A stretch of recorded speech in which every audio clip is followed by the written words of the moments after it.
E aí, pronto para mais uma história perdida? O caso que se segue se passou na década de 60. O ano era 1969, em um bairro pobre de Campo Grande, uma cidade ainda com 140 mil habitantes, que fazia parte, na época, do estado do Mato Grosso.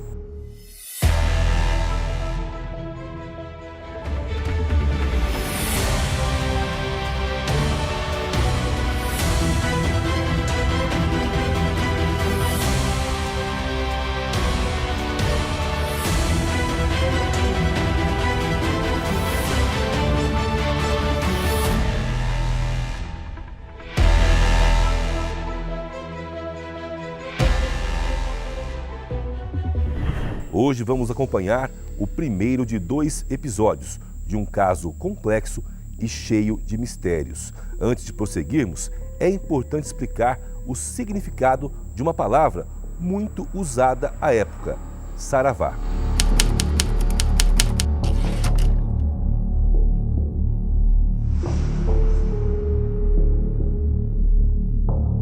O que acontece é que naquela época esse termo tinha uma interpretação pejorativa, era confundido com magia negra, tanto pela comunidade quanto pelas autoridades. Eram outros tempos. Deixamos de papo então e vamos conhecer a história de Célia de Souza, de 43 anos, ou podemos chamá-la de Bruxa da Sapolândia. Rua Dracena 288, Vila Afonso Pena. Aqui em Campo Grande, o local onde tudo aconteceu. Hoje, retornamos aqui, 56 anos após aqueles, no primeiro momento, foram tratados como crimes, mas que depois tiveram como um final que você vai acompanhar aqui no Histórias Perdidas.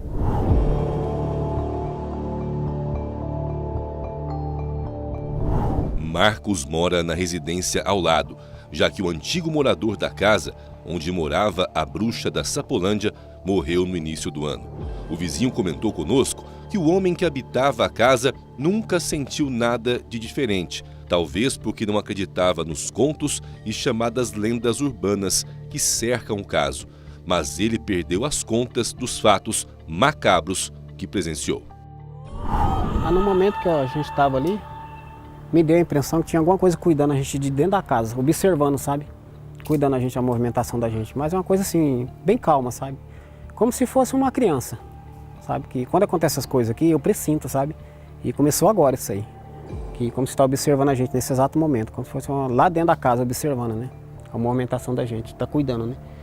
E uma das peças da casa, que essa casa ela tem 4 peças, né? Aqui é um quarto, ali é cozinha, 2 quartos lá no fundo, né? Então, mostra pra gente ali, por favor, onde foi.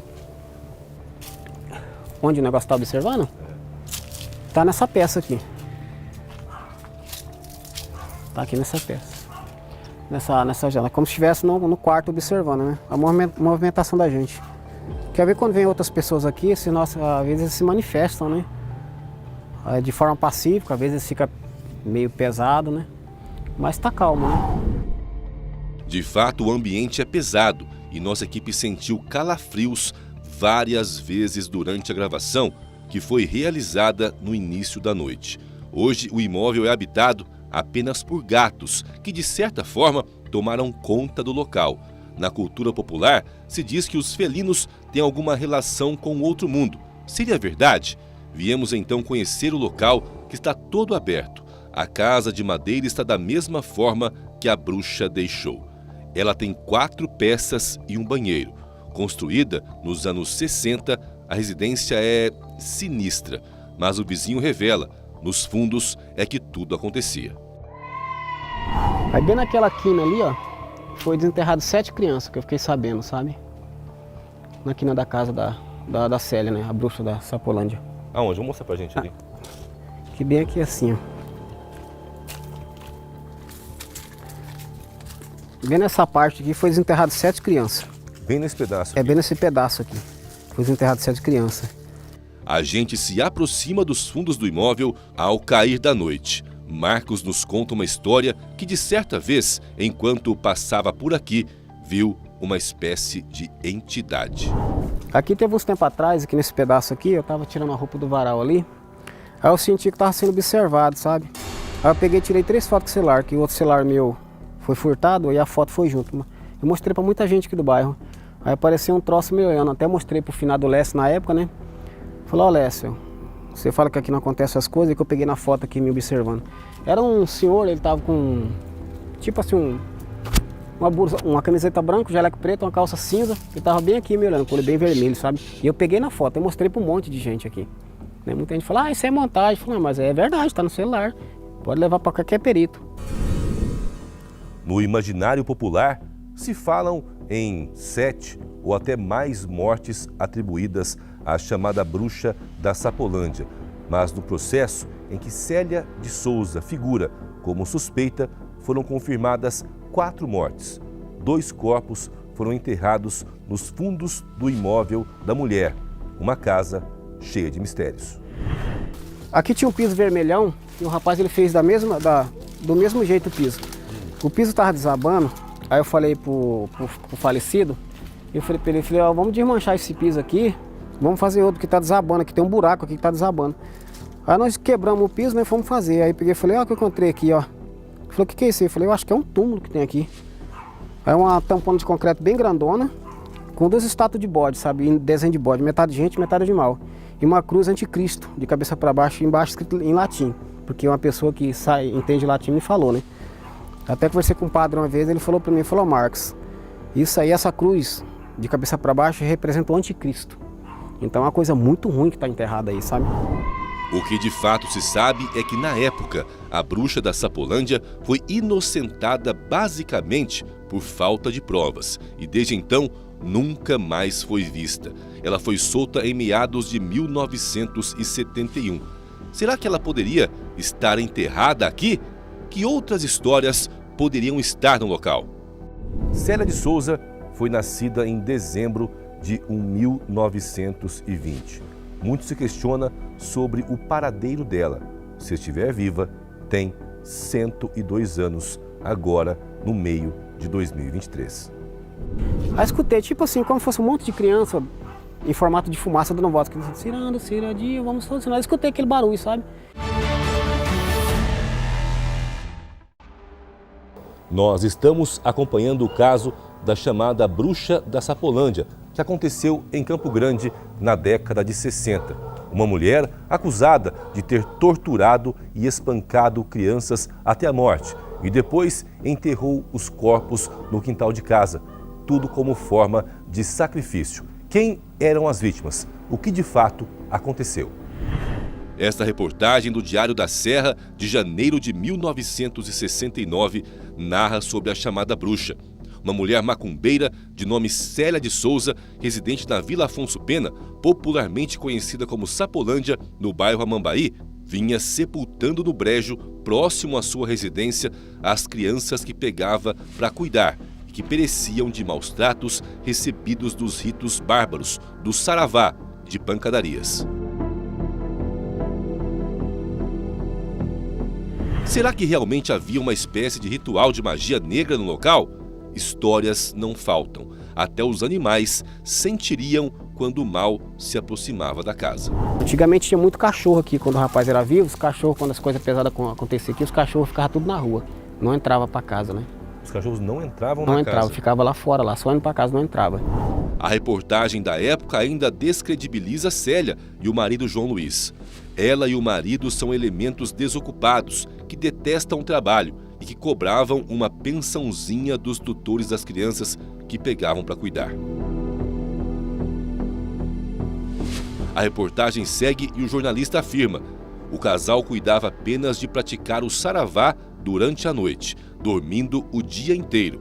As crianças eram alimentadas apenas com caldo de mandioca e cenoura, sem sal, e quando choravam de fome, eram surradas impiedosamente, vindo a perecer por inanição e sevícias, ou seja, maus tratos. Em um trecho de seu depoimento, ainda na fase policial, o marido de Célia afirmava: disse que ela praticava saravá na residência e que pegava menores para curar e cuidar. Recebiam maus tratos, espancamentos e toda sorte de sacrifícios. Um caso que chocou a população de Campo Grande. Vale mencionar que na casa viviam Célia, o esposo, Bertolino Larson, que também foi preso junto com os dois na época dos fatos, além de Joaquim Manuel da Silva e a esposa. Viviam também os filhos de Joaquim e de Bertolino. Vale mencionar que das 4 crianças mortas, 3 eram filhos de Joaquim e um de Bertolino. A primeira criança teria morrido em janeiro de 1967, conforme depoimento de Bertolino na fase policial. Renato faleceu em janeiro de 1967. 4 meses depois, Catarina, de apenas 2 meses de vida, todos na Vila Anaí. Em agosto de 1968, morreu Jesus. Em outubro, faleceu Dircinha Pereira da Silva, também filha de Joaquim, aos 7 anos. Os outros 2 filhos de Joaquim, Adilson e Neuzinha, foram resgatados em situação deplorável. Então ficaria assim a cronologia. Renato, filho de Joaquim, morreu em janeiro de 1967 e teve o corpo enterrado no cemitério Santo Amaro pela mãe, que soube da morte e fez o necessário para um enterro digno. Em maio do mesmo ano, morreu Catarina, que também seria filha de Joaquim, de ao menos 1 mês de vida, e o corpo foi enterrado no quintal de outra casa onde morava Célia. Até hoje, os restos mortais não foram encontrados.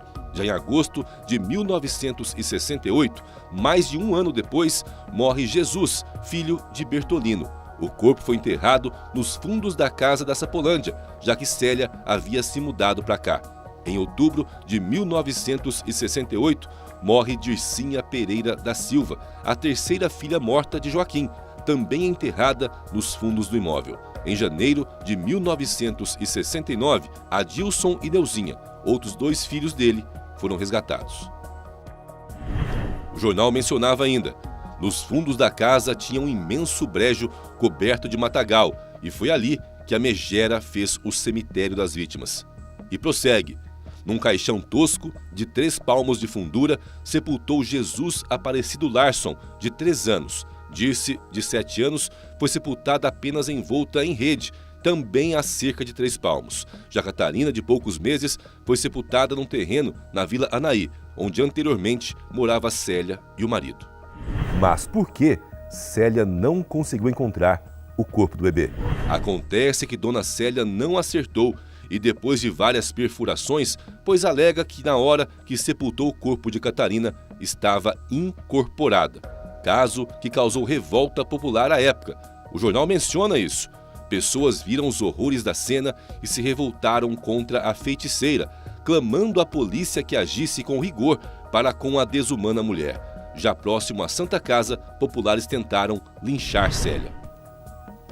A reportagem na época era incisiva em mencionar os rituais que ocorreriam na casa. Do lado da foto do casal Célia e José Luiz, o jornalista continua. Luiz participava dos rituais exóticos de magia negra, iludindo os incautos e ingênuos espectadores. João Luiz procurava cobrir sua amásia de uma fama de terrível sócia do diabo, de modo que ela era temida por todos. Temor que parece não habitar os pensamentos do vizinho da casa da bruxa da Sapolândia. Por conta própria, ele decidiu colocar cabeças de bonecas nesta árvore. A cena é chocante, mas ele afirma não se importar e lembra por que decidiu fazer isso. Por que você pôs essas bonecas aí? Eu coloquei assim para ilustrar a lenda urbana, né? Não sei, passou pela minha cabeça, sabe? De colocar isso aí, sabe? Eu fui colocando, eu achava as bonecas e ia colocando. Tinha uma boneca aqui que era uma boneca da Xuxa, sabe? Ela era bonita, ela que eu ganhei de uma dona. Eu até deixava ela em pé aí, me dava a impressão que aquela boneca ficava me vigiando, sabe? E se eu ficar incomodado com aquilo, eu acabei queimando a boneca, que era a única boneca que me incomodava, sabe? No meio de todas elas. Me dava a impressão que às vezes eu passava e ela ficava me vigiando. Aí eu acabei queimando essa boneca com o tempo. As outras não, as outras de boa aí, sabe? Bonecas que de certa forma simbolizam as crianças que morreram em condições desumanas no local. Será que elas deixariam mensagens? Aí escutei, tipo assim, como se fosse um monte de criança em formato de fumaça dando voz, cirando, ciradinho, vamos solucionar. Eu escutei aquele barulho, sabe? E o rapaz não estava aqui, ele estava trabalhando de guarda. Ele trabalhava noite não, né? Ele não tinha chegado ainda. Aí peguei, levantei e olhei ali. Aí vi aquele negócio, falei, nossa, parece que é um monte de criança que tá ali. Tipo formato de fumaça, a hora que eu olhei, ele sumiu. Tava tipo dando volta assim. Olha, essas pedras eu acho que foi enterrada aí, né? Porque eu achei por um acaso, né?